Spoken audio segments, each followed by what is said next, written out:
Shalom, selamat malam Bapak, Ibu, Saudara-saudari, dan anak-anak yang terkasih dalam Yesus Kristus. Berjumpa kembali dalam Bulan Kitab Suci Nasional, pertemuan yang kedua dengan tema Allah, Sumber Harapan untuk Melawan Ketidakadilan. Pandemi COVID-19 yang masih berlangsung hingga saat ini membawa dampak yang sangat memprihatinkan di berbagai bidang seperti kesehatan, perekonomian, dan sosial di Indonesia. Perubahan akibat dampak pandemi tersebut yang kemudian menjadi salah satu ancaman dalam hal penegakan keadilan di Indonesia. Ketidakadilan membawa dampak munculnya kesenjangan sosial yang terjadi dalam bidang ekonomi, seperti jurang antara yang kaya dan yang miskin semakin melebar. Dalam bidang kesehatan, seperti banyaknya orang miskin yang meninggal tanpa terlebih dahulu mendapatkan pelayanan kesehatan yang memadai. Dalam bidang sosial, seperti kurangnya komunikasi sehingga banyak orang yang cenderung menjadi acuh tak acuh dengan kesulitan orang lain. Untuk menjawab situasi-situasi tersebut, gereja harus terlibat aktif dan berperan serta dalam mengawal berbagai persoalan ketidakadilan sebagai dampak COVID-19. Perikop yang akan kita dalami dalam pertemuan ini diambil dari kitab Nabi Amos bab 5 ayat 14 sampai dengan 17. Mari kita baca kembali secara pribadi dalam hati kita masing-masing perikop tersebut.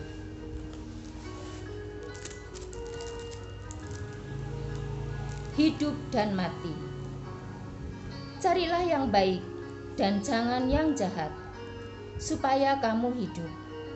Dengan demikian, Tuhan Allah semesta alam akan menyertai kamu seperti yang kamu katakan. Bencilah yang jahat dan cintailah yang baik, dan tegakkanlah keadilan di pintu gerbang. Mungkin Tuhan Allah semesta alam akan mengasihani sisa-sisa keturunan Yusuf.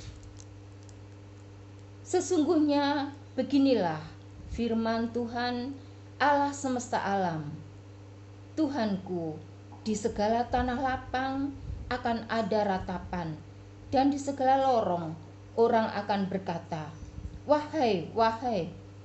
Petani dipanggil untuk berkabung, dan orang-orang yang pandai meratap untuk mengadakan ratapan.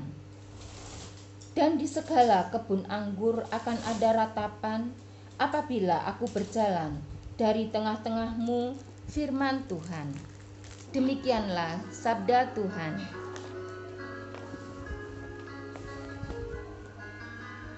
Saudara-saudari sekalian, sabda Tuhan yang baru saja kita baca dan renungkan datang melalui Nabi Amos, mengingatkan bangsa Israel yang mengabaikan perintah Tuhan dengan melakukan berbagai kejahatan. Amos menyaksikan bahwa bangsa Israel telah gagal mempraktekkan keadilan bagi sesama bangsanya. Mereka mempunyai gaya hidup yang mewah, berpesta pora, dan celakanya kekayaan yang mereka peroleh dan kehidupan yang berfoya-foya adalah bersumber dari hasil penindasan pada mereka yang miskin dan menderita. Atas perilaku dan gaya hidup orang Israel yang seperti itu, Tuhan tidak akan tinggal diam saat umatnya diperlakukan dengan tidak adil. Karena itu, Allah menjatuhkan hukuman kepada bangsa Israel atas perbuatan mereka yang jahat di mata Tuhan. Saudara-saudari sekalian, Allah kembali menegaskan kepada bangsa Israel bagaimana sesungguhnya agar mereka dapat terhindar dari hukuman Tuhan. Satu-satunya cara adalah mereka harus mencari dan mencintai yang baik.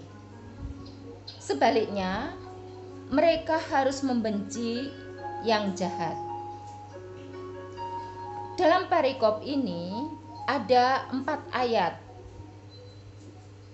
Yang pertama ayat 14 merupakan perintah untuk melakukan kebaikan, bukan kejahatan.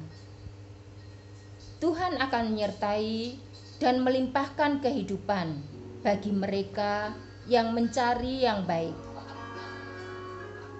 Yang kedua ayat 15 merupakan perintah untuk membenci yang jahat dan mencintai yang baik, serta menegakkan keadilan. Orang yang baik akan selalu berlaku adil, berteman baik dengan orang miskin, janda, anak yatim, orang asing yang lemah dan tidak berdaya.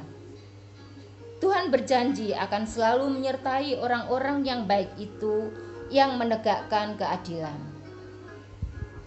Yang ketiga ayat 16. Ayat ini menunjukkan kedatangan Allah sendiri yang menghukum bangsa Israel karena menolak anjuran Nabi Amos.